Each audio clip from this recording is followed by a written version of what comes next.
హైదరాబాద్లో ఉండే గరీబోళ్ళు ఎవరైతే మనకు ఓటేసినరో ఆటో డ్రైవర్లు కావచ్చు, బస్తీలలో ఉండేటోళ్ళు కావచ్చు, వాళ్ళ మీద పగబట్టి ఇలా వాళ్ళు ఎంబడబడ్డాడు. నేను ఒక్క మాట అడుగుతున్నా, దయచేసి ఆలోచన చేయండి.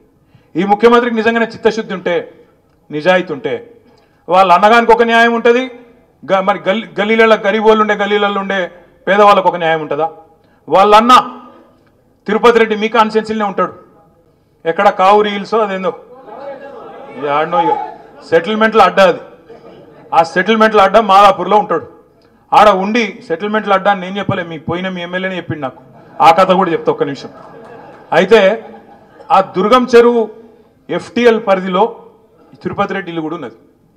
తిరుపతి రెడ్డికేమో ఆయన ఇల్లు ముట్టుకోవాలంటే ఆడ చుట్టూ పోలీసు వాళ్ళు రక్షణ, ఆయనకు మొత్తం అంగరక్షణ, చుట్టూ మంది, బల్గం, అర్ధబలం, అంగబలం అన్నీ ఉన్నాయి. తిరుపతి రెడ్డి ముట్టాలంటే మన అధికారి ఉంటాడా? ఊసిపోతాడు కదా. అందుకే తిరుపతి రెడ్డి ముట్టరు. ఏం చేస్తారు తిరుపతి రెడ్డికి? అన్నా నీకు నోటీస్ ఇస్తున్నా, నీ దగ్గరికి కూడా రాను, ఇవ్వకపోతే వాళ్ళు తిడుతురు TRS వాళ్ళు, కాబట్టి నీకు నోటీస్ ఇస్తా, నువ్వు కోర్టుకు పో, నువ్వు పోయి తెచ్చుకో, ఏదో ఒకటి కింద మీద పడి ఒక ఆయుధం తెచ్చుకో, దాన్ని పెట్టుకొని నేను ముట్టా అని చెప్తారు.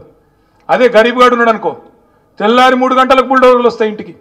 పిల్లగాళ్ళకి వెళ్ళి మేము పుస్తకాలు తీసుకుంటాం సార్, మేము బడికోవాలంటే దయ ఉండదు. ఆడోళ్ళు మేమరే అన్నం ఉడకబెట్టిన మరి అయ్యా పక్క తీసుకుంటాం, బియ్యం పక్కకు తీసుకుంటామంటే దయ ఉండదు. గరీబోళ్ళు చెప్పులు కుట్టుకునే దుకాణాలు ఉంటే వాళ్ళని తీసుకెళ్ళి రోడ్డు మీద పడేస్తారు, బిల్డింగ్లు నిర్దాక్షిణ్యంగా కూలగొడతారు.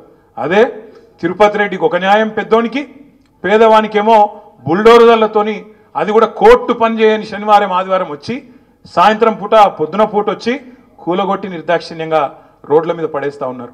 నేను ఒక్కటే అడుగుతా ఉన్నా, 10 ఏళ్ళు మనమేమో పాలిటిక్స్ ఆఫ్ కన్స్ట్రక్షన్ చేసినాం, మనం కన్స్ట్రక్షన్ చేసినాం, ఈయననేమో డిస్ట్రక్షన్ చేస్తాడు.